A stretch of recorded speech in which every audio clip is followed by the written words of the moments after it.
Good morning, everyone. Welcome to the Q2FY26 earnings conference call of Can Fin Homes Limited, hosted by Investec Capital. We will start with the management commentary, followed by a Q&A session.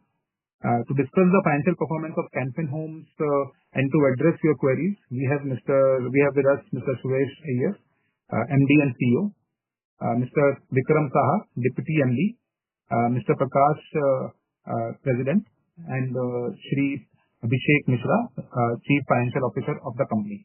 I would now like to hand over the call to Mr. Suresh Iyer for his opening comments. Over to you, sir. Thank you, Nidesh. Very good morning to all of you, and a very happy Diwali to all of you. Thank you for joining the earnings call. We will just take you through the brief highlights of the performance. In terms of the disbursement for Q2, we have crossed. The company had given a guidance of 2,500 crores, and we have achieved that. And in terms of disbursement, for the first time in a quarter, in the second quarter, we have crossed the number of 2,500 crores in terms of disbursement. In fact, in Q1 also, it was the first time that for any of the Q1s in the year, we had crossed the number of 2,000 crores. And in Q2, again, we have achieved 2,500 crores, which is a positive number in terms of the sense that we also have a good pipeline in hand.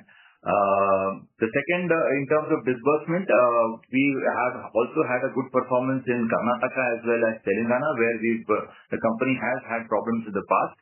Karnataka, in fact, in the month of September, we have touched the number of 270 crore, whereas last year in Q2, we had touched 278 crores, and we were roughly doing about 275 crore on an average.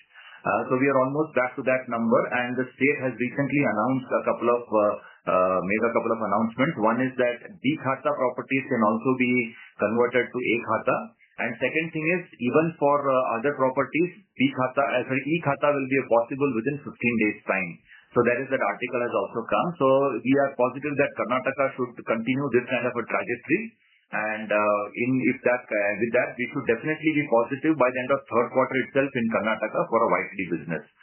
In terms of Telangana, where the negative was much higher, it was almost 30%. We have been able to bring down the negative growth in Telangana from 30% to 27%. And month on month in Telangana also, like in Karnataka, we've had a positive growth, each month being better than the previous.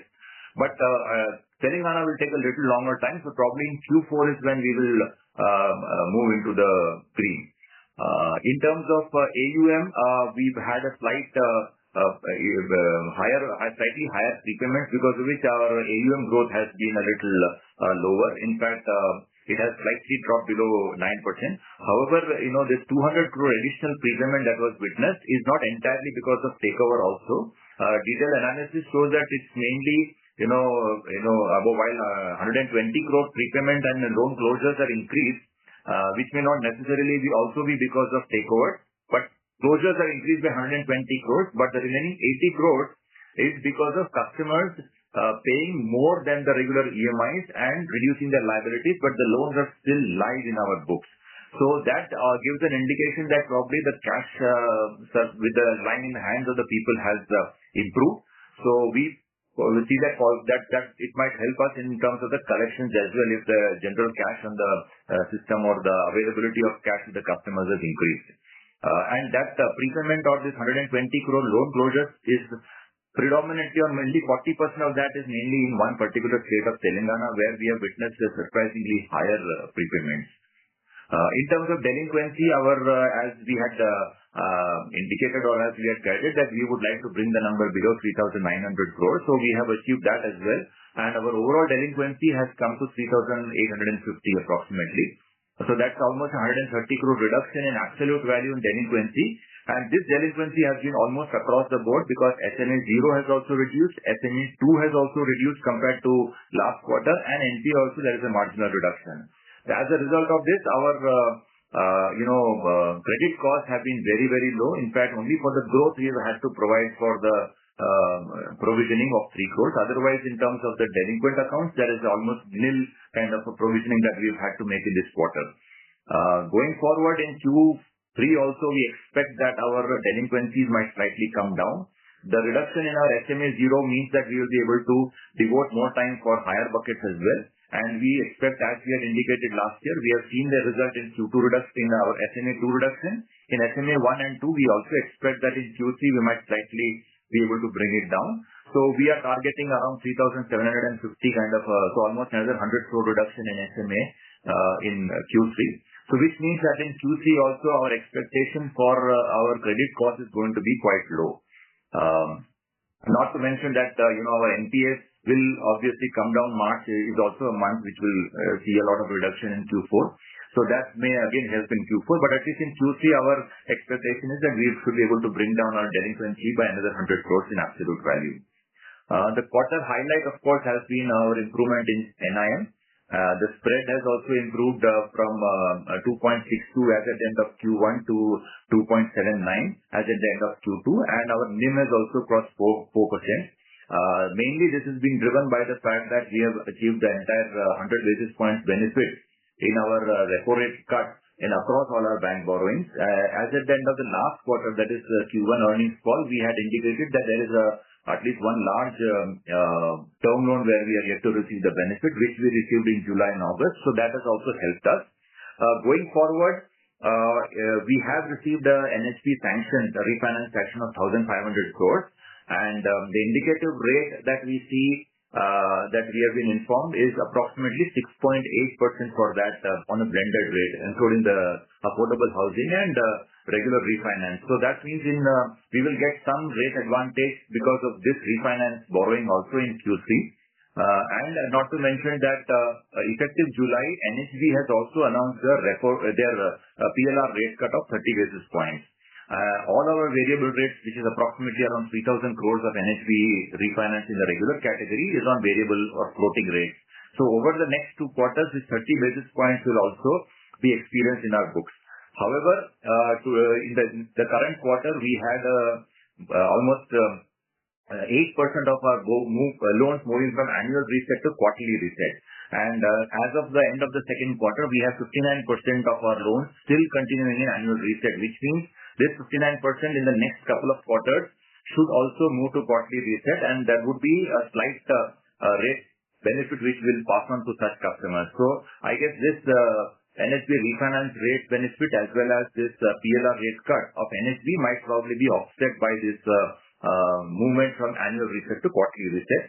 But we at least feel that we can safely move to a guidance of 2.75 for spread and 3.75 for NIM going forward. And a little higher, we have kept us slightly conservative because in terms of NIM, because we feel that even if required, it will give us a little buffer to offer an attractive rate in Q4 to push the business. So keeping that in mind, I think we would still like to keep it at 3.75 for NIM and 2.75 for spread. Going forward, one major announcement during our achievement or event during the quarter has been our IT transformation front. Our IT transformation, which is scheduled to go live in Q3, it was supposed to be in 2 parts. The first part, which is the implementation of some of the modules like our SD-WAN, our mailing solutions, Active Directory, also in terms of our ALM borrowing and treasury modules, that was scheduled to go live on 30th of September. And we are very pleased to share that this has happened as per the schedule, and all these modules, that is SD-WAN implementation across all our branches, mailing solutions across all our users, our Active Directory and treasury borrowing and ALM module has been implemented on 30th of September. We are now working towards the second phase, which is the major phase, which is our LOS, LMS, HRMS, and our deposits module along with the accounts package, which is scheduled to happen in the Q3. So we are, as of now, we are working towards that, and things are under control, and we'll come back to you as and when it is implemented.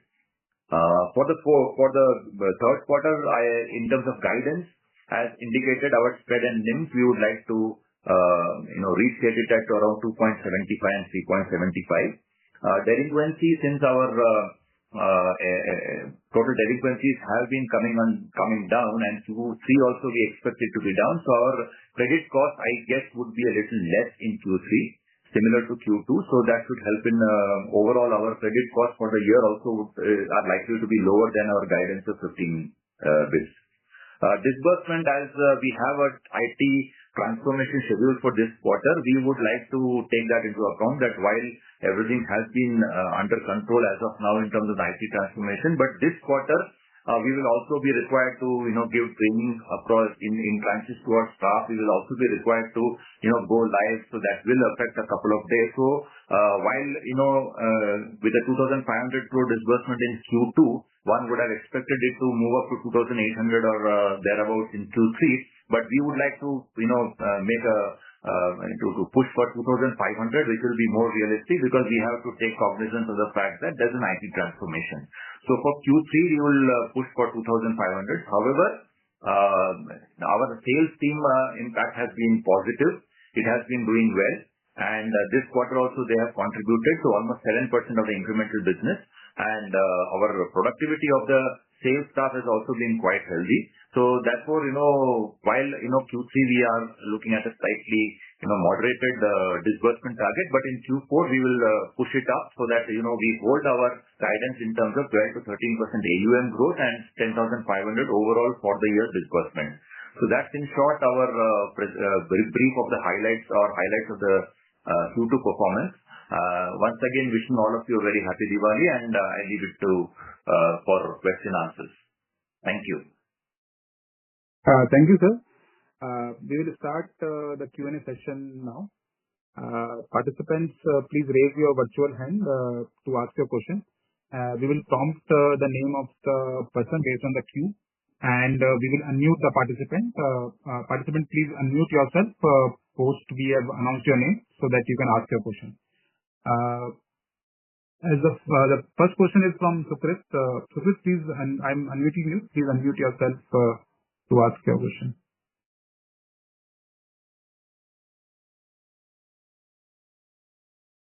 Sukrit, you can unmute yourself and ask your question.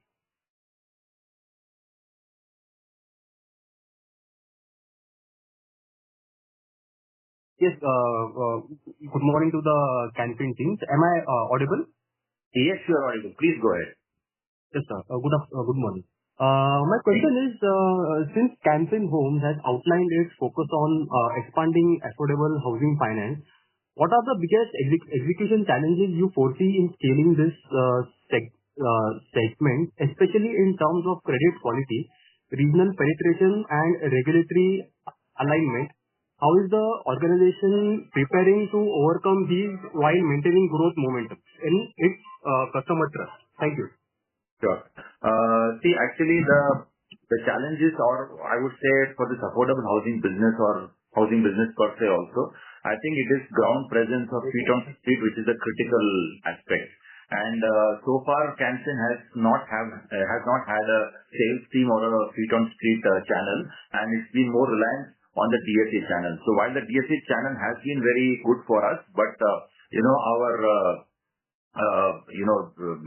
growth from our own sourcing has been a challenge, which now we are implementing. We are correcting that situation, and we have been increasing our sales team as well. So that is one thing. In terms of the overall housing industry as per se, if you were to look at it, I think geographical expansion or presence is definitely one factor which pushes the growth. 3 to 4% growth comes from increase in our branch network, which we have also been doing this year. In fact, in H1 itself, we have opened 14 branches, and last year in Q4, practically we opened another 15. So in the last 6 to 8, 9 months, we have actually opened 29 branches, which will also help us in giving this growth. So presence on the ground, both in terms of branch network as well as in terms of feet on street, is one challenge which has to be there. Otherwise, in terms of our potential, I think there is a good potential. In fact, even in tier 2 towns and all, there is a good amount of potential, and I don't see that as major challenge for us. But I think these are the only things that I believe. In the pure affordable segment, if you look at it, that is in the below 15 lakh segment, then there would be, it is a different, slightly different ball game. Supply there becomes a major component, and supply we have observed is something which is purely determined by the kind of government incentives which come. So So whenever the government had introduced a very strong CLSS and it was doing well, the affordable segment and the below 20 lakh or below 15 lakh segment was doing very well. And in 2022, when the CLSS was withdrawn, post that, this growth in the affordable below 15 lakh segment has been coming down.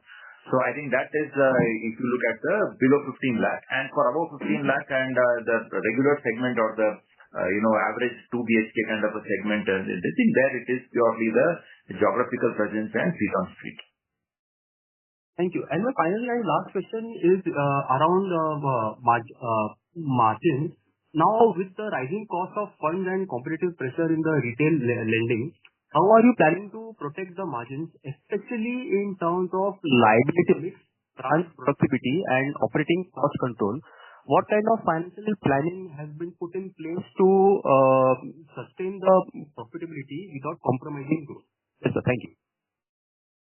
See, in case of liability side, we have had a good franchise for both bank borrowings, NHB refinance and NCD and debentures. In case of bank borrowings, we took a conscious call about 2 years back that we will move all our MCLR linked loans to repo linked loans. Because, even when the repo rate is cuts are announced, the MCLRs do not come down into the same kind of a thing. In fact, they don't actually come down because banks also have to protect their spread.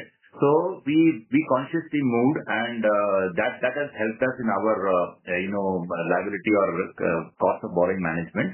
The second, of course, thing is that we have for our NCD also we have got a second rating, also dual rating for the additional 10,000 crore which was approved by our shareholders, and that also has been a AAA rating we have received during this quarter. So now we have a double rating, so we will be in a position to go for a slightly longer tenure or 5 years kind of debentures also. But of course, that will be, slightly higher, but we will take a conscious call in keeping our ALM also in mind. The second thing is in terms of our NHB refinance. There, in fact, since we are dealing with this affordable segment, we are able to take the full advantage of the affordable housing fund, refinance that is available. So in this 1,500 crore that we have received the sanction, 40% has to be qualifying under the affordable housing fund. So that's about 600 crore, which we are very confident we should be able to do because that's the segment we are mainly dealing. So that is one advantage we will have. So going forward, I believe we should not have a problem in at least the cost of borrowing. Today, the bank term loans that we are raising, the highest cost is around 7.10%. The incremental sanctions that we are receiving, that is for a long-term rate of interest. If it is for a short-term or WCDL kind of a limit that is being sanctioned, it is even lower than 7%, below 7%. So in fact, our highest cost borrowing from banks is around 7.10%. That is one. In terms of, as I mentioned earlier, our blended cost for incremental refinance should be around 6.8. So that leaves NCD. So we have a slight flexibility to look at that. In terms of guidance, as I had earlier mentioned, our current NIM is around 4.02 at the end of Q2, but we would guide for 3.75 because that gives us a little buffer to slightly offer some good rate in Q4 to push business. So that's what it is. I think that is a good guidance from your part. I wish the entire team happy Diwali and best of luck for the next Q3. Thank you. Thank you.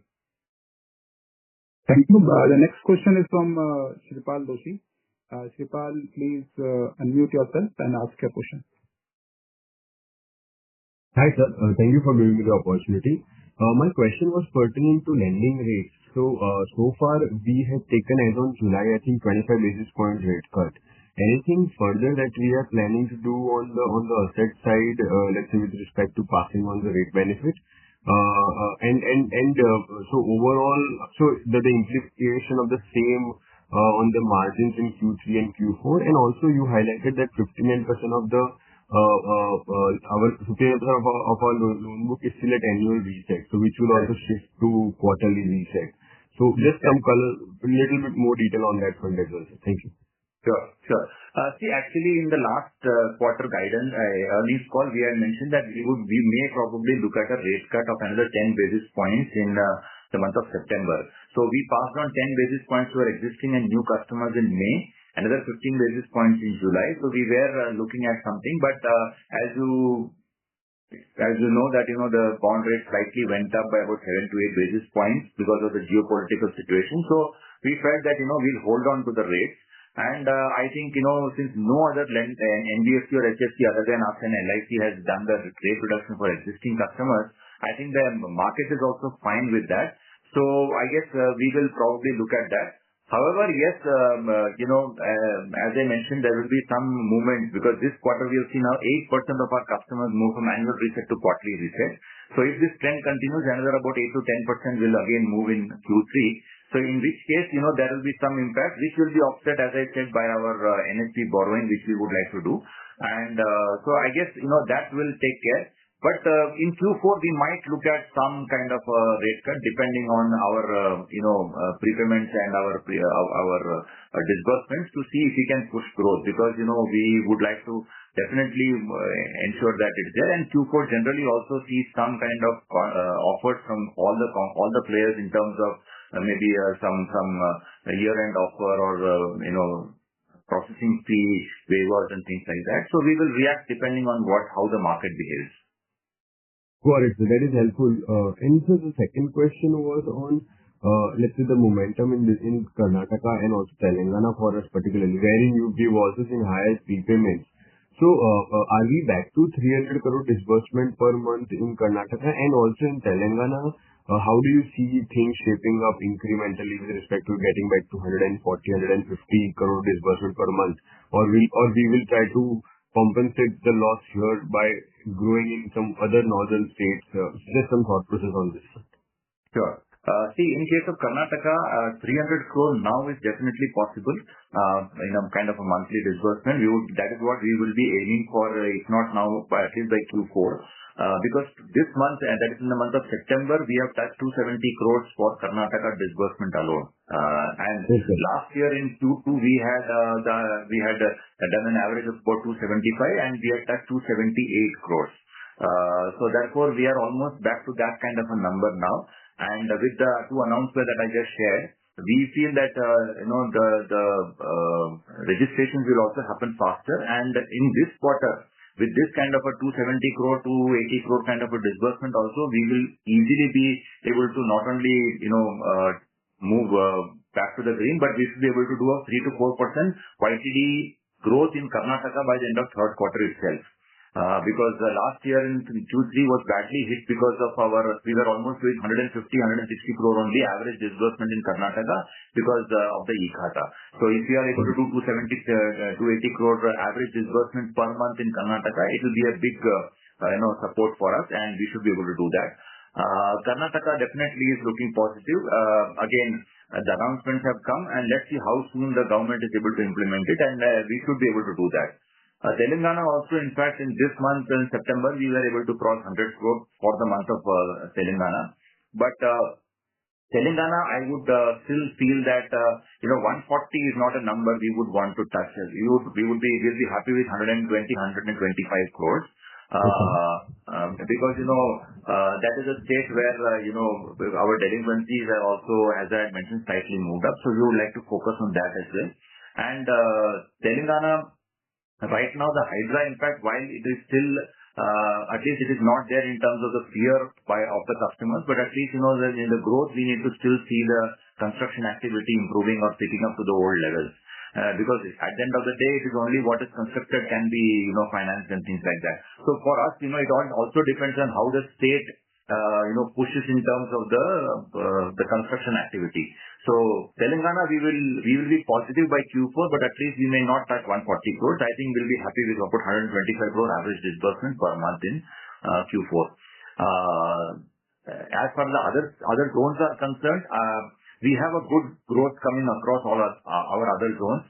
Our north and east zone continue to be doing around 30% kind of a growth it is there. And Tamil Nadu and West zones are also now doing 25% growth. In fact, West zone this quarter has had a good growth, and that has helped them in fact pushing it up also in the 25% bracket kind of thing. Because last quarter we had it was around 18 to 20% was the growth in West zone, which now has picked up to around 25%. Got it. This is very helpful. So just one last question. On the liability side, are we looking at any foreign borrowing, platform or avenue on the liability side, or we are very well, let's say, equipped with the domestic platforms that we have? See, if you are talking about ECBs, we are as of the moment not looking at ECBs. However, I think there is a good scope, and we have been talking to a couple of foreign banks who are interested in green funding. So obviously for that we need to identify portfolio and be able to show them the actual funding that we are doing for green housing and all, which we have actually started because we need to also have some sizable amount of data to show in terms of our green lending. So that we have been for the last 1 year capturing in our books in terms of what is in our valuation reports and all as to what are the green funding avenue actions that the customers are doing in terms of rooftop solar or rainwater harvesting or LED lighting and all those kind of things we are capturing. So we'll be talking to them and see how if we can explore some kind of green funding for from foreign banks. That is something which we'll probably look at, but not in terms of ECB, at least not at the moment. Got it, sir. Got it. That is very helpful, sir. Thank you. Thank you. And happy Diwali to the entire family. A very happy Diwali, Shilpa. Thank you. Thank you. The next question is from Suraj Das. Suraj, I'm unmuting you. Please unmute yourself to ask your question. Hello. Hi. Thanks for the opportunity and wish you happy Diwali, sir. I think few questions have already been answered, but just again, coming back to this Karnataka, sir, if you can give the absolute amount Karnataka disbursement this quarter versus last quarter or YY. See, Karnataka, this quarter I'll give you the number. I think as I said, we have done every month we have done more than 250. So I think the average would be somewhere around 260 crores for this quarter in Karnataka. And in September we touched 270. So month on month I'll probably be able to. I'll give you separately on a month on month, but I guess it will be around 260 because we started with 250 in July and then moved off. So yeah.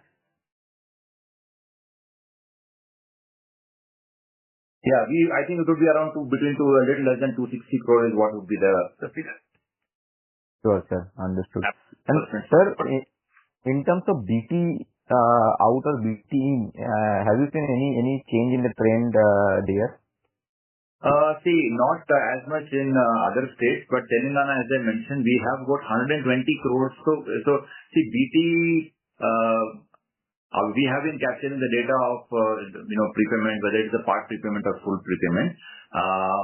In many cases, customers have also given the number that they are prepaying out of their own funds. But still, wherever there is a loan closure, we at least from this side have considered it as a prepayment or a BT out. So totally our loan closures have increased by 120 crore in this quarter, while our total prepayments have increased by 200 crores. The loan closures where the account is no more with us is only about 120 crores. The remaining 80 crores is where the customers have made some excess payment, but the account is still with us. So this 120 crore is spread out, but mainly out of that 120 crores, almost 40% is in one single state of Telangana. And we believe that, we had taken a tough stand with, some of our DSAs in Telangana, and we had deactivated a lot of them post the fraud we experienced in 23-24, and that is the effect where the DSAs are moving out the book to some other players, because now some other players have also become active in Telangana, which was not the case last year because of the Hydra issue. So I guess now they are having an option to move it to other lenders, and I believe that is what has happened mainly in our case, where in Telangana we have had the BT out much higher. Other states also we have seen some BT out, but it is only about 8 crores, 10 crores, 14 crores, something like that. So it's not a major thing in any particular state except in the case of Telangana. And 80 crores, as I said, the increase is mainly where the loan accounts are still with us. Now this is a slightly I would like to read it as, there is cash or the surplus in the hands of the customers is now on the higher side, because we have also seen an increase in our deposit portfolio in spite of us cutting rates on 1st of July. So in spite of us dropping our deposit rates, our deposit, although by a small number, has also picked up. So that shows that, the cash in the hands of the customers probably is increasing, or the surplus funds or cash flow is improving. So I think that is, can be looked at both ways. That should help us in our collections also, but to some extent that would have an impact on our delinquency. This quarter we are looking at, a little more, slicing and dicing of our portfolio to see how we can retain the book, whether we can move some of our customers from who are making a prepayment to rather move to a deposit and save their capital and things like that. So we are looking at all those measures. We will be putting some more effort in retaining the book. But yes, it has slightly increased across the board, but mainly in the state of Telangana. Sure, sir. Thanks for the elaborate answer. And sir, on the margin, I think next couple of quarters you give guidance on margin, but how do you see FY27 margins? How much further, let us say, rate cut you want to pass on the asset side, and probably on the liability side, how much benefit you might see? So how do you see FY27 margins going ahead?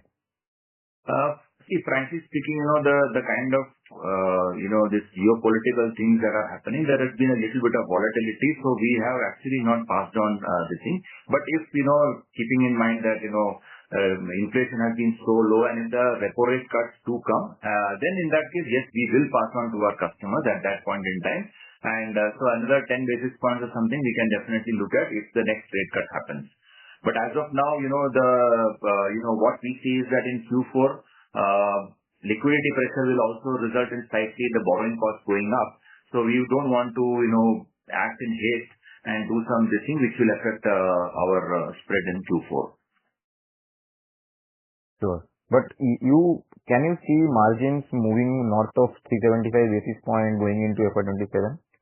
I believe we have already received the entire benefit of the repo rate cut in all our bank borrowings. So going forward, further reduction in our cost of borrowing, barring for our NHB borrowing, is not much.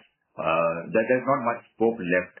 So, and yield, obviously, we'll have to see that we are competitive in the market. So I don't think there's a possibility much to further increase our NIMs and spreads. Sure. And the last question on the OPEX side, obviously I think we have been investing in the franchisee a lot for the next leg of growth. And if I look at OPEX as a percentage of AUM or assets for the last couple of years, it is slightly inching up only. How do you see OPEX to AUM or OPEX to asset, whatever metrics you look at, going ahead, given that further you are trying to increase the in-house sourcing via marketing, digital and all of that? Sure.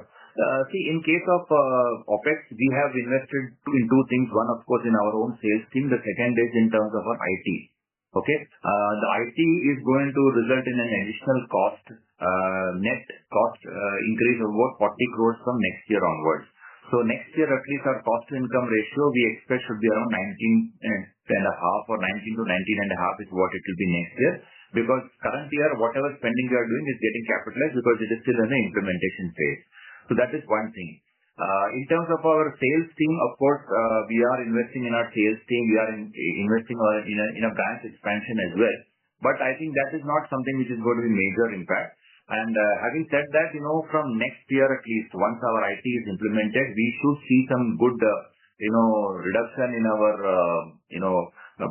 productivity, and we may be able to release some staff. So the staff is increase in staff strength. So because of this we may be able to move within our teams to sales rather than, having to recruit from the market, because we'll see some improvement in our efficiency and productivity because of the IT implementation.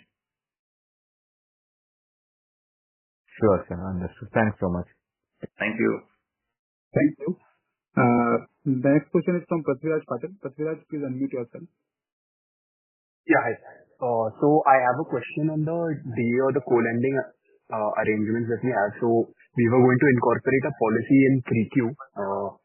That is what I had heard from the previous con call. So if there's any update on that, that's the first question.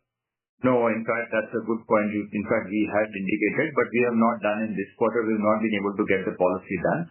I think we will push it for the Q3 only. We have not been able to do that. But as of now, we are seeing a good growth for, organic growth itself coming. So we have not been, we have not gone for that inorganic growth as of the moment. But yes, there is a good opportunity, and we will be looking at that in Q3 or Q4 maybe. Yeah. So the next question was on the employee count. So if you can just give us a number for 1Q and 2Q, and what is the growth in the employee? And also the salary rebasing that happens, what is the cycle that we follow? Is it in Q2 or in Q1?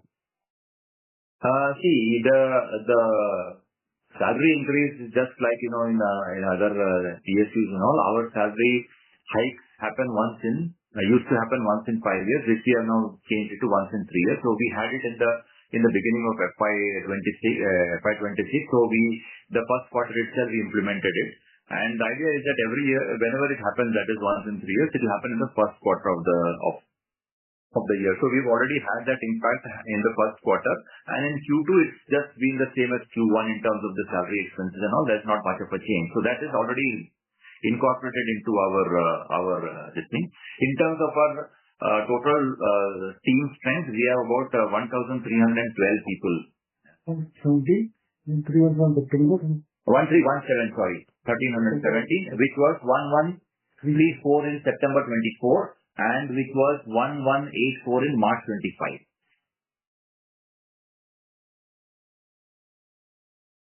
Yeah, got it. And the last question is, if you can just elaborate on the roadmap that you've shared with us, the roadmap 2028, if there's any points, any AUM targets that you have as such for March 2028.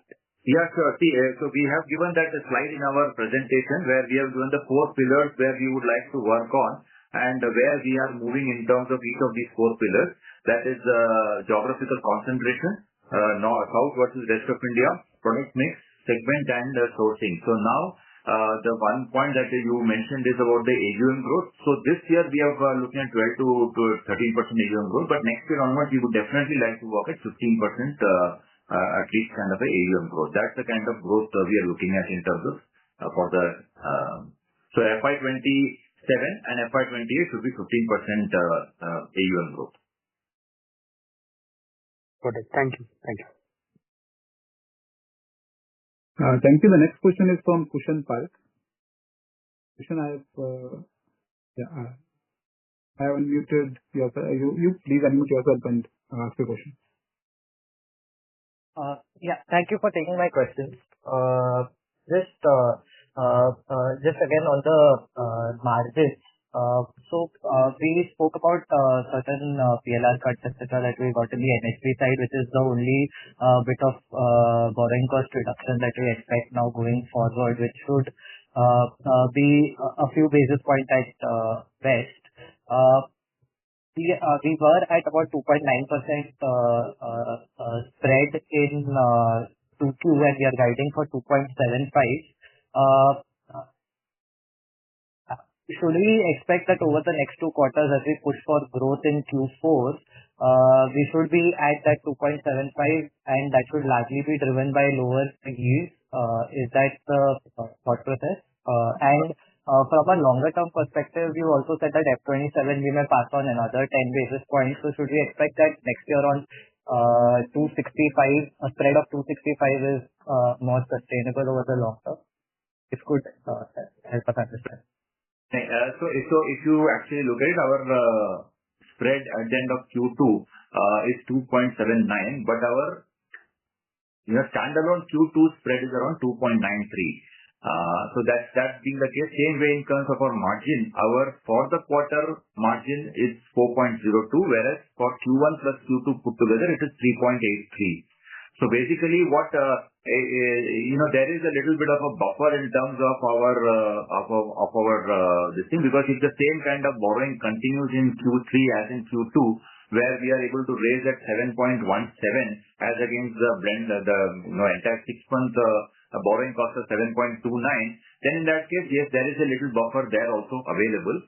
But as I mentioned that, this 2.75 and 3.75 that we have guided is more as keeping a little buffer that in case we have to offer something, then we will want to react and we would want to offer it so that we can also achieve some bit of a growth. So that's basically the kind of thing.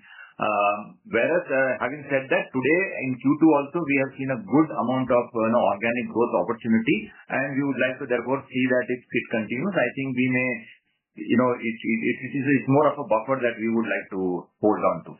And second, as regards your 10 basis points cut, what I mentioned was that if the repo rate cuts come through, then we would be able to pass on something to our customers. So which means that, again, like we have followed the policy in this year, we will first experience it on the liability side where our entire, bank borrowings are linked to repo rate. So when the repo rate cut is announced, we will first experience it in terms of our bank borrowings, which is almost 55-57% of our liability side. And then therefore it will allow us to offer a 10% pass on to our customers, which therefore may not impact our spread in that sense. So if it is 2.75 and 3.75 at the end of Q4, then Q1 will not start at 2.65 because we will first experience, then pass on.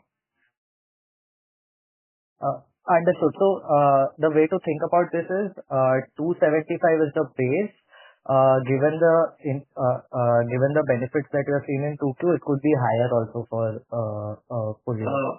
It could be in the sense that yes, there is a little, if the rates hold, then as I said that our banks, we are borrowing at 7.10. That is the highest long-term borrowing. Short-term borrowings are even below 7%. Our NHB borrowing in this quarter will be at a blended rate of 6.8. So therefore, our incremental borrowing also will be at a rate below our current cost of borrowing rate, which means yes, there is a little bit of buffer which we can use to look at something. Understood. Those are my questions. Thank you.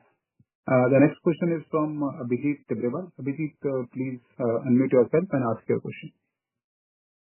Yeah, hi. Good morning, sir. Morning. So just two things I'm trying to understand.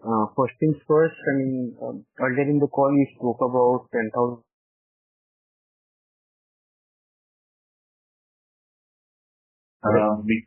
Sorry, we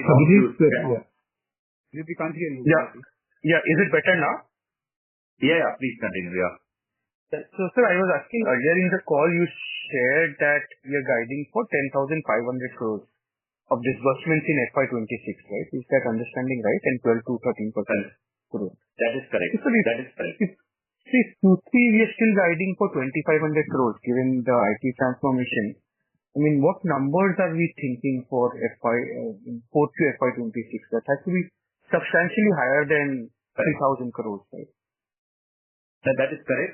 See, actually, the confidence comes from the fact that one, our branch expansion, unlike in the previous 2 years, we've already, brought it, front-ended it right now. So 14 branches out of the 15 that we had planned are already opened and operational with the staff and the offices and everything there. So that should also help us in getting in H2 some business. The second thing is our sales team, which we also increased the staff strength from 39 in end of Q1 to now about 100, which is effectively about 94 or something. That is also starting to deliver. As against 101 crore, which the sales team was able to source in Q1, this quarter they have delivered about 185 crores. And that also considering that, the productivity levels also which dropped because, we added people in the month of June have again come back to the level in the month of September. So which means that within 3 months we've been able to bring that to improve the productivity levels of the new staff as well. So that is what is giving us the confidence that we should be able to do it. And as I said, because of an IT implementation, we are looking at around 2,500. But ideally speaking, we should have done about 2,800 now and about 3,200 or 3,300 in Q4. But we may have to push a little more in Q4. That will be helped by the fact that we will have a little bit of efficiency in terms of our IT which has been there. And therefore, we are quite positive we should be able to push in Q4. Got it, sir. And then, sir, last question I had was on margins and spreads. We've already had a lot of discussions in this call on spreads and margins. But two sub-questions here. One is, like you rightly said, sir, except for maybe Can Fin, LIC, and maybe a Bajaj Housing. No one else has really taken rate cuts among HFCs, PLR cuts among HFCs. So suffice to say that there is not too much of irrational competition which is there among HFCs at least, right? And the other thing is, there is no, real pressure from RBI either, right, to pass on rate cuts. That is one. And the other thing is, like you acknowledged, except for NHV, where we will see some benefit in the coming quarters. So I wanted to understand customers who are on annual resets. Until now, and please correct me if I'm wrong, but my understanding was customers who are on annual resets, right? They are on rolling basis, not that everyone gets reset at the same time. Depending on when they have taken that loan, they will have a reset, right? So what proportion of customers, right, have already seen some resets? You said, right, a little less than 60% are on annual resets now. But even those annual reset customers would have seen their rates being reset, is what I'm trying to ask.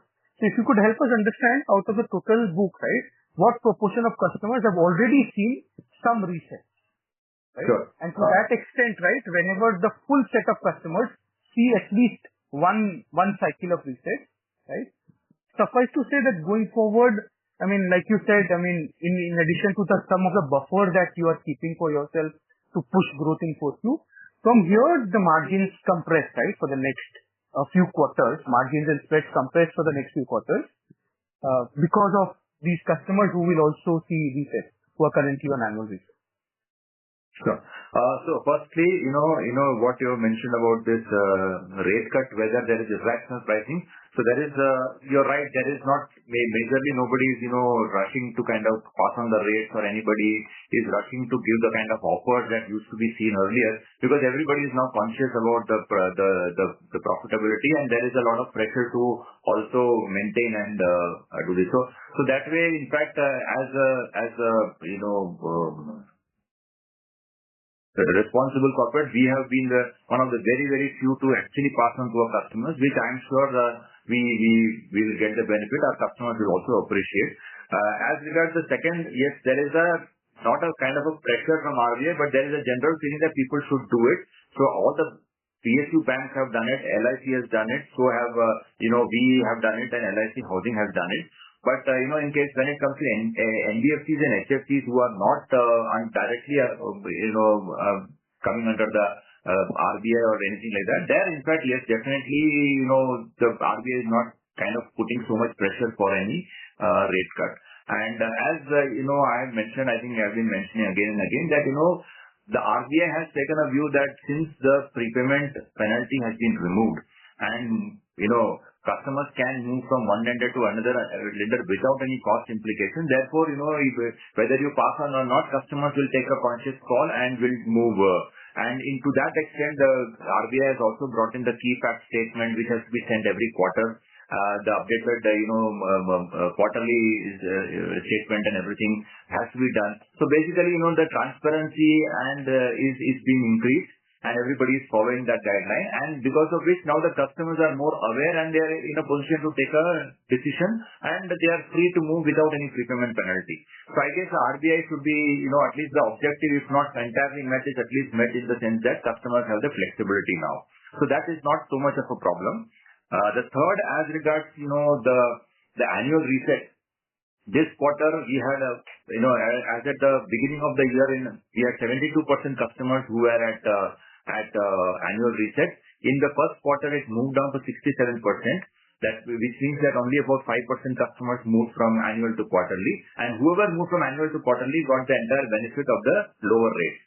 Same way in this quarter, from 67 it has come down to 59. So about 8% customers have moved into it. Now, the remaining 59% who are there, they also, as you rightly said, move in a month-on-month basis. So it's not that the entire set will move in one single month. So if the disbursement was done in the month of April, then the next April their reset will happen. Those who have taken in the month of August, it will happen in the next August, and so on. So right now, from July as we speak, already, one quarter or one-fourth of the customers have already seen the reduction in their rate, even in the annual reset category. And therefore, going forward, whatever the 59% or the 3/4 of the customers are left, they will also do on a divided basis. So it's not that entire pressure is going to come in one particular month. Plus this, whatever pass on we have to do to our customers will be offset by the reduction in our NHB PLR and in our lower cost borrowing that we will do in this quarter, because our maximum rate at which we are borrowing from banks is 7.10 and NHB refinance will come at 6.8, which is lower than the 7.29 cost of borrowing that we have reported for end of Q2. But so basically the takeaway is, like we said earlier, and I'm just reiterating that, spreads and margins can largely be maintained at these levels, given that your incremental cost of borrowings will also be lower than your portfolio. Correct. So unless we go for a rate cut to our customers, which is presently not called for, or which is not actually being in demand by the customers, or else if some sudden spike or some situation happens where the borrowing costs go up. Other than that, today we don't see, as of the moment, it appears to be a very comfortable sense that we will be able to hold on to this spread. Got it, sir. That is all from my side, and thank you so much for patiently answering my questions, and I wish you and your team a very happy Diwali. Thank you, Abhijit, and wish you also a happy Diwali. Thank you so much. Thank you. The next question is from Shreyans Gathani. Please unmute yourself to ask your question.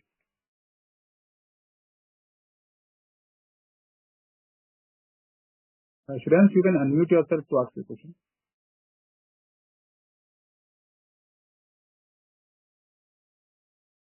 Hello.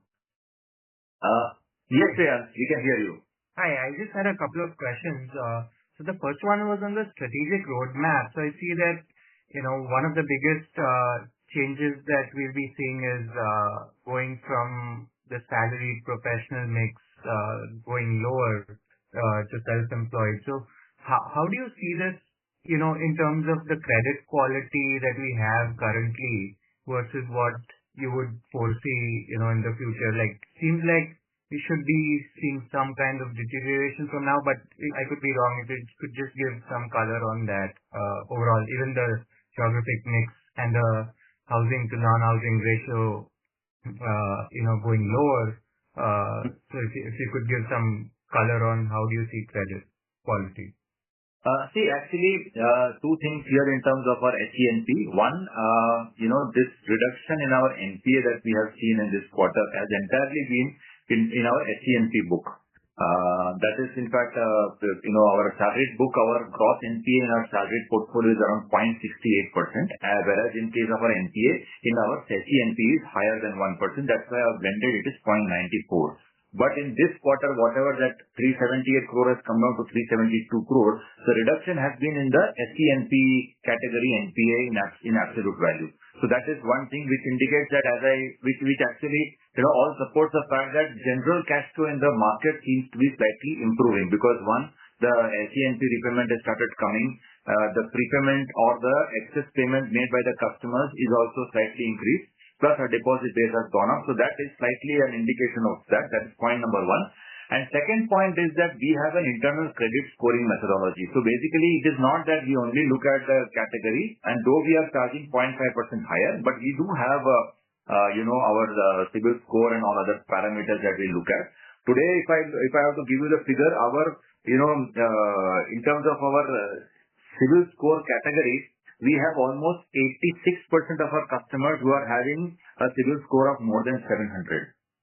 This is both in case of salaried and self-employed. This is the kind of trend. So kind of reflects that the quality of the customers that we are onboarding is also fairly good. So I would believe that it should not reflect so much in terms of delinquency. Although traditionally it has always been that SENP NPAs have been a little higher than salaried segment NPAs. Got it. Right. Yeah, that's where my question was coming from, because typically we see higher delinquencies there. All right. Okay. The second question is actually around the short-term IT transformation that you had. So I'm trying to understand what kind of retraining is needed that we would see a reduction, because most of our sales comes from DSAs. So do they need to be retrained, or I'm trying to understand the reduction in the guidance for this quarter. If you could give some details on that. Okay. See, actually, the current IT package that we are having has been in place from 2011.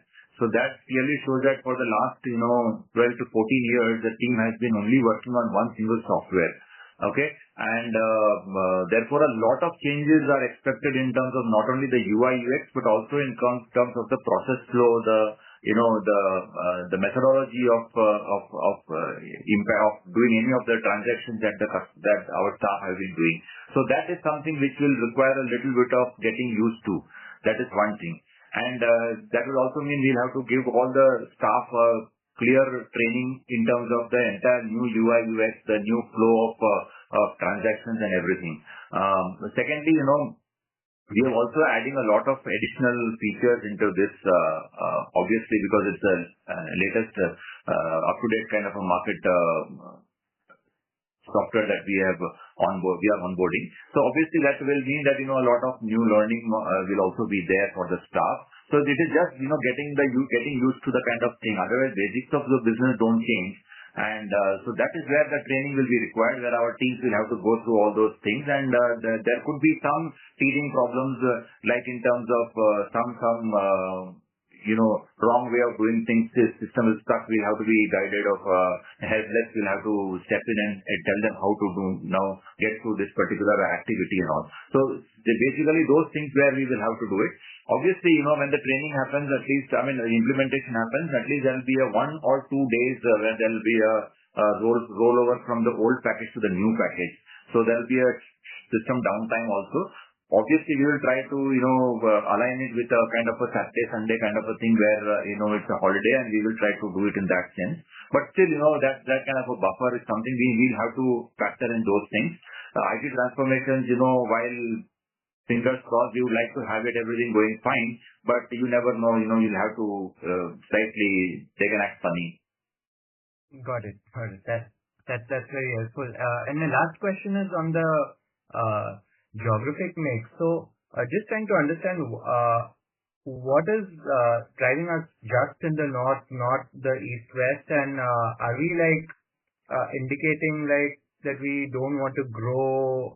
It's just a diversification that we're doing, or is this that we are almost saturated from what we can do in the southern markets? Because there's a lot of room anyway. So since we know that kind of market for a long period of time, what's the purpose of just north and not the other regions if it's just diversification? No, it's not only that we are opening only north and in the west. Actually, we have opened branches in Tamil Nadu also. We have opened branches in Andhra Pradesh also. So it's not that we are not opening in the south.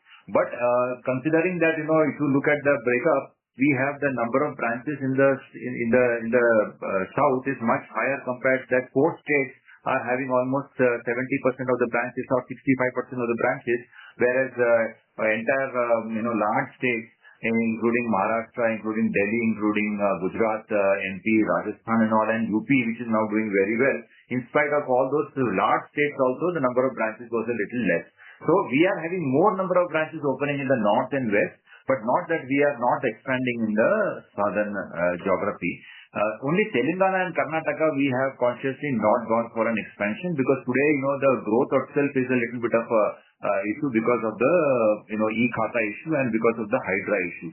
So obviously it doesn't make sense to now open more branches here. But as now the growth is picking up, in fact we are looking at some more branches in Karnataka and Telangana also now. So going forward we will be looking at some more branches in these 2 states. Got it. That's very helpful. Thank you so much and wishing you a very happy Diwali. Thank you. Wish you also very happy Diwali. Thank you. Thank you. The last question for the day is from Kamal. Kamal, I have enabled your mic. Please unmute yourself and ask your question.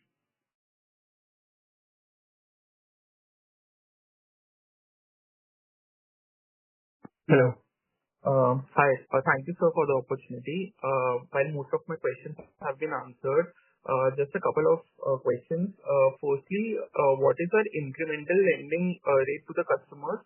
And going forward, what is the strategy while we give loans to our customers? We make them be at quarterly reset, or is it annual reset, or do they have some option of opting, where do we want to reset our rate of interest? Sure. See, in case of the incremental lending rate, I suppose you finished your question, right? Yeah. Yeah, fine. Yes, sir. So incremental lending rate, our lowest rate for the best customer in the housing category starts from 8.7%. We were earlier doing at 8.95% was the lowest rate. Now 25 basis points that we passed on in two tranches. Now our lowest rate is 8.7%. And our rating is that obviously for when it comes from housing to a non-housing, there's a slight extra rate of interest is slightly higher. If it's again from a salary to a self-employed, there's a slight higher rate we are doing it. And third, again, if it's a product difference, which is LAP or top up, then again there's a slight higher. So depending on the combination of this, we do it. So 8.7 is the lowest, and I guess the highest would be around 11.5. Although we do have a rate card of 12.5, but looking to the profile of the customers, I think all of them fall below 11.5. We don't have the customers below 700 or 650 CIBIL score. So that is in terms of the lending rate. That's why the blended cost, if you see, comes to around 10.08 is the blended lending rate on the incremental side. Because we have about 60% of the customers under salaried, 40% under self-employed. So that is the mix. So on the self-employed, the 0.5% higher is also there. As regards reset, in fact, from January 2024, we have changed the policy. All new customers are compulsorily on quarterly reset only. We are not giving the option over there for a quarterly or annual reset. It's only a quarterly reset. But existing customers, as on 31st of December 2023, those customers for moving into quarterly reset will have to go for some slight documentation, and they'll have to opt for it. Which we keep sending reminders every quarter, every month to these customers, SMSs and WhatsApp. And whenever they come to our office or whenever the reset is due, we again contact them to give them an option to reset to quarterly reset. So that is where we have seen that 72 coming to 67, coming to 59 quarter on quarter. That is the position. But new customers are all on quarterly reset. Existing customers will move slowly over a period of time. Okay. Thank you so much. If I could squeeze in one more, what was the BT out rate for the current quarter? And this quarter, our credit cost was very low. Apologies, I joined a bit late. So if you could just give some color on the provisions and how do we expect it to pan out for the rest of the year? Okay. So right now, if I have to look at the balance transfer, which is, takeover of loans, balance transfer, or, even where customers have said that we want to close the loan out of our own funds, we have considered this as a balance transfer because, the customer may be saying this, but actually it may be a takeover. So considering all that, totally out of the 1,661 crores, about 390 crores is where it is because of this reason. Otherwise, in terms of customers making part prepayment but continuing the loan with us, obviously that cannot be a takeover. And the remaining thing is where the customers have sold their property and bought another property. That also obviously is a genuine transaction, not a BT out. So keeping those excluding all those things, the takeover, balance transfer and everything is approximately around 390 crores, which was around 275 crore in the previous quarter. So here about 120 crores has gone up, mainly about 45 odd crores, mainly increases in Telangana state, which I mentioned earlier. So this is so while 1661 is the total amortization plus part prepayment plus loan closure, the actual loan closure is about 390 crores out of the 1661. That is one. And the second point, I missed out. I didn't. You mentioned one more point. Yeah, the provisions this quarter was... Provisions, sorry. Yeah. Sorry. Yeah. So in terms of provisioning, as I said, we have had a reduction in our total delinquency across the board. In terms of SMA 0 has also come down in Q2 over Q1. SMA 2 has also come down in Q2 over Q1. And NPA has also reduced by around 6 odd crores in Q2 over Q1. So as a result of this, the incremental ECL provision for the delinquent portfolio has not been much. Only the 3 crore that has happened is mainly because our book has already grown by around 850-900 crores in the quarter. So obviously we have to have some provisioning for the growth part of it. So that is what it is. So if our delinquency further comes down across the boards in Q3 over Q2, which is what we are looking at. Then in that case, in Q3 also, the provisioning may not be a high number. It could be for growth that we will have to make a provision. Okay. Thank you so much for the answers. Thanks. Thank you all the participants. This concludes our Q&A session. I would now like to hand over the call to Mr. Suresh Iyer for his closing comments. Thank you.